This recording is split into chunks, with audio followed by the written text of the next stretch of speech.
Hello viewers, உங்க கவிராணி அகாடமியில இருந்து நாம இப்போ பார்க்க போறது விஷாரத் பூர்வாத் பேப்பர் 3க்கு வரக்கூடிய தமிழ் எஸ்ஸே பத்தி ஒரு மாடல் எஸ்ஸே நம்ம பார்க்கலாம். அதாவது திருமந்திரம். இது உங்களுக்கு வீடியோ டிஸ்கிரிப்ஷன்ல போய் நீங்க கூகுள் டிரைவ் லிங்க் கிளிக் பண்ணுங்க. உங்களுக்கு क्वेश्चन பேப்பர் மாதிரியே சேம் இந்த எஸ்ஸேவும் பிடிஎஃப் ஃபார்மேட்ல டவுன்லோட் ஆகும். சோ அத பிரிண்ட் அவுட் எடுத்து நீங்க படிக்கிறதுக்கு யூஸ் பண்ணிக்கலாம். இது உங்களுக்கு ஒரு ஃபார்மேட் போட்டிருக்கேன். இப்படிதான் எழுதணும் அப்படின்னு போட்டிருக்கேன். சோ இந்த மாதிரி எழுதும்போது உங்களுக்கு தமிழ் படிக்கிறதுக்கும் ஈஸியா இருக்கும், எழுதுறதுக்கும் உங்களுக்கு பாயிண்ட்ஸ் நிறைய இருக்கும்.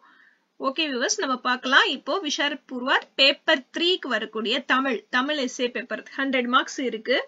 அதுல பிரிவு 1, அதுல நீங்க ஃபர்ஸ்ட் 3 क्वेश्चन அட்டெண்ட் பண்ணலாம். பிரிவு 1ல தான் நம்ம நிறைய படிப்போம். சோ 4 क्वेश्चंस கொடுத்து நம்ம 3 क्वेश्चंस அட்டெண்ட் பண்ணுவோம்.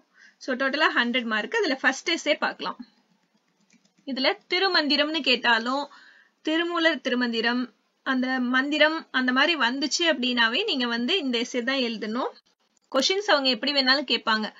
நீங்க திருமந்திரம்னு கேட்டாலும் திருமூலர்னு கேட்டாலும் திருமூலர் திருமந்திரம்னு கேட்டாலும் நீங்க இதை தான் எழுதணும். சோ ஃபர்ஸ்ட் இந்த மாதிரி ஒரு குறிப்பு சட்டகம் போட்டுக்கோங்க.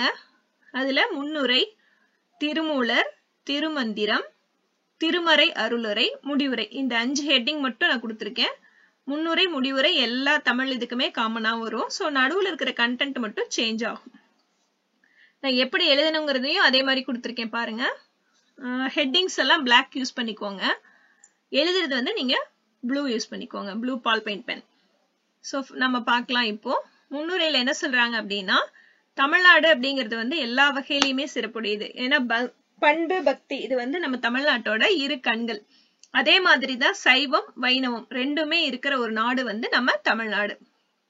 சோ இதுல நம்ம திருமூல நாயனார் பாடிய அருளிய திருமந்திரம் தான் நம்மளோட 10வது திருமுறை. சைவ சித்தாந்தத்தோட ஃபர்ஸ்ட் நூலும் இதுதான். சோ இது முன்னுரையில நீங்க கொடுத்துக்குங்க. செகண்ட், திருமூலர். அதாவது எப்படி திருமூலர் ஆனாரு அப்படிங்கிறது தான். திருநந்தி தேவரின் திருவருள் உபதேசத்தினை பெற்ற சிவயோகியார். அனிமா முதலான சித்திகளை, அதாவது ஒவ்வொரு சித்தி இருக்கு, அதனோட பேர் தான் அது, பெற்றவர் திருமூலர். அதாவது தமது நண்பரான அகத்திய முனிவரை காண்றதுக்கு அவர் பல ஆலயங்களை தரிசித்து கடைசியா திருவாடுதுறை அப்படிங்கிற ஊருக்கு வராரு. திருவாவடுதுறை அப்படிங்கிற ஊருக்கு வராரு. அங்கிருந்து போற வழியில மூலன் அப்படிங்கிற பேருள்ள பசுக்களை மேய்ப்பவன் பாம்போட விஷம் தீண்டி இறந்து போயிடுறான், அதாவது உயிர் நீத்துறான். சோ பசுக்கள் அவனை சுத்தி நின்னு கண்ணீர் வடிச்சு கொண்டிருக்கு. சோ உடனே அவர் என்ன பண்றாரு, ஐயோ பசுக்கள்லாம் இப்படி அழுகுதே அப்படின்னு சொல்லிட்டு பசுக்களோட துயரம் துடைக்க அவர் என்ன பண்றாரு அப்படின்னா, தன்னோட உடம்ப மறைச்சு மூலனோட உடல்ல புகுத்துறாரு. அதாவது மூலன்கிறவன் பசுக்கள் மேய்க்கிறவன் அவனோட உடம்புல பூந்துக்கிறாரு இவரு. பசுக்கள்லாம் உடனே ஓகே நம்ம முதலாளி எந்திரிச்சிட்டாருன்னு சொல்லி துள்ளி குதிக்குது. அவைகள் எல்லாம் வீட்டுக்கு போனதுக்கு அப்புறம், அதாவது இல்லம் செல்ல ஊர் பொது மகடத்தில் பூந்தார் யோகியார். அங்க போய் பாக்குறாரு. அங்க போய் பார்த்தா அவரோட உடல் இருக்காது. சோ தமது உடல் கிடைக்க பெறாததால் மூலனின் உடலில் வாழ்ந்து திருமூலர் ஆனார். சோ அதுக்கப்புறம் தான் அவரு திருமந்திரம் எழுதுறாரு. நெக்ஸ்ட், திருமந்திரம். அவர் திருவாவடுதுறையில தான் போனாரு சொன்ன இல்லைங்களா. அதனால அங்க ஒரு அரச மரத்தின் கீழே சிவயோகத்தில் இருந்து 3000 பாடல்களை உலக நன்மைக்காக பாடி உள்ளார் திருமூலர்.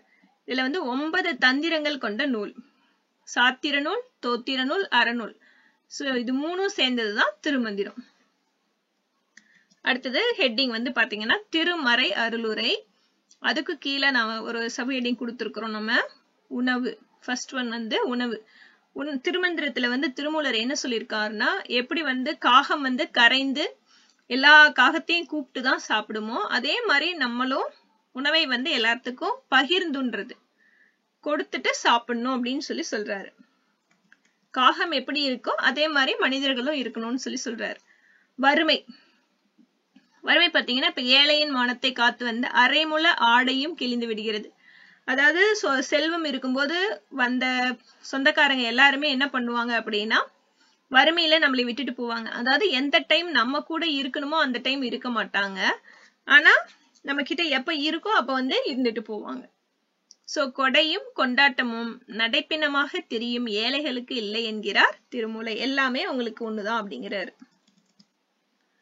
நெக்ஸ்ட் இறப்பு. அதே மாதிரிதான் அவர் என்ன சொல்றாருன்னா, பிறப்பையும் இறப்பையும் நன்கறிந்த திருமூலர் இறப்பை தவிர்க்க இயலாது என்கிறார். ஏன்னா அது வந்து எப்பவுமே நம்ம ஏன்னா தூங்கி எந்திரிக்கிறோம், ஒவ்வொரு நைட்டுமே நம்ம தூங்கி எந்திரிக்கும் போது அது ஒரு இறப்பு தான். ஏன்னா அடுத்த நாள் நம்ம எந்திரிச்சாதான் தெரியும் நம்ம உயிரோட இருக்கிறோமா இல்லையா அப்படிங்கிறது. சோ பிறப்பையும் இறப்பையும் நன்கறிந்த திருமூலர் இறப்பை தவிர்க்க இயலாது. கண்டிப்பா பிறப்புன்னு ஒண்ணு இருந்தா இறப்பு அப்படிங்கிறது கன்ஃபார்மா இருக்கும். சோ நைட் உணவருந்தி மனைவியுடன் பேசிக் கொண்டிருந்த ஒருவன் இடப்பக்கம் வலி என படுத்தான். உறங்கியவன் இயலவில்லை. இதுவே வாழ்க்கை. அதான் நைட்டு நல்லா பேசிட்டு சாப்பிட்டுட்டு இருக்க ஒருத்தன் இடப்பக்கம் வலிக்குதுன்னு சொன்னா அவ்வளவுதான், இறந்து போயிட்டான். இதுதான் லைஃப் அப்படிங்கிறாரு திருமூலர். நெக்ஸ்ட் ஆசை. திருவந்தத்தில் திருமூலர் ஆசையை வளர்ப்பதால் பெரும் துன்பம் உண்டாகும். சோ ஆசை இருந்தாதான் நம்ம எல்லாத்துக்குமே அது வேணும் இது வேணும்னு சொல்லிட்டு இருப்போம், அதனால துன்பம் தான் உண்டாகும் அப்படிங்கிறாரு திருமூலர். சோ ஆசையை விட்டொழித்தால் ஆனந்தம் உண்டாகும் என வலியுறுத்துகிறார். நமக்கு அந்த எந்த ஆசையுமே இல்லை அப்படின்னா நம்ம எப்பவுமே ஹாப்பியா இருக்கலாம் அப்படின்னு சொல்லி சொல்றாரு. சோ ஆசை அதிகமாக அதிகமாக நமக்கு துன்பமும் அதிகமாகும். ஆசை இல்லை அப்படின்னா நம்ம எப்பவுமே ஹாப்பியா இருக்கலாம் அப்படிங்கிறார். நெக்ஸ்ட் உடல். உடல் நலமே மனநலம். ஏன்னா ஹெல்தி பாடி ஹேஸ் ஹெல்தி மைண்ட்னு சொல்லுவாங்க. நல்ல உடல் இருந்துச்சுன்னா தான் நல்ல மனம் இருக்கும். சோ உடல் வளர்ந்து உயிரை வளர்க்க சொல்கிறார் திருமூலர்.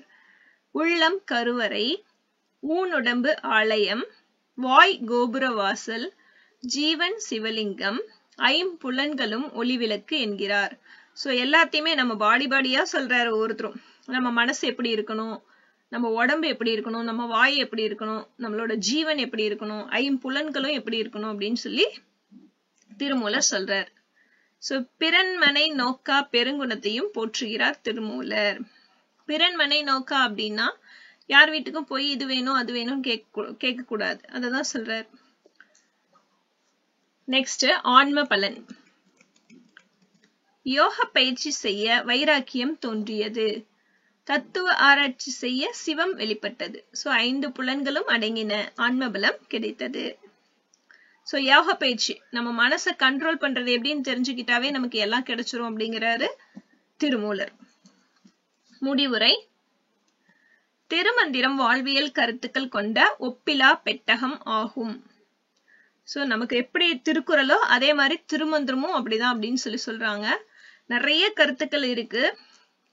திருமந்திரம் மிகச்சிறந்த கருத்துக்களை தம்முள் கொண்டிருப்பதால் ஔவையாரும் இதனை புகழ்ந்து பாடியுள்ளார். சோ தமிழ் உள்ளவரை திருமூலர் என்றென்றும் நிலைத்திருப்பார்.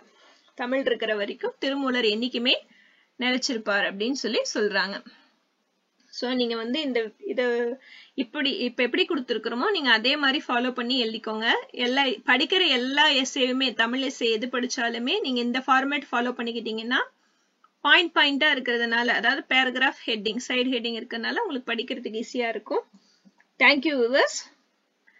நம்ம சேனலை மறக்காம ஷேர் பண்ணுங்க, சப்ஸ்கிரைப் பண்ணுங்க.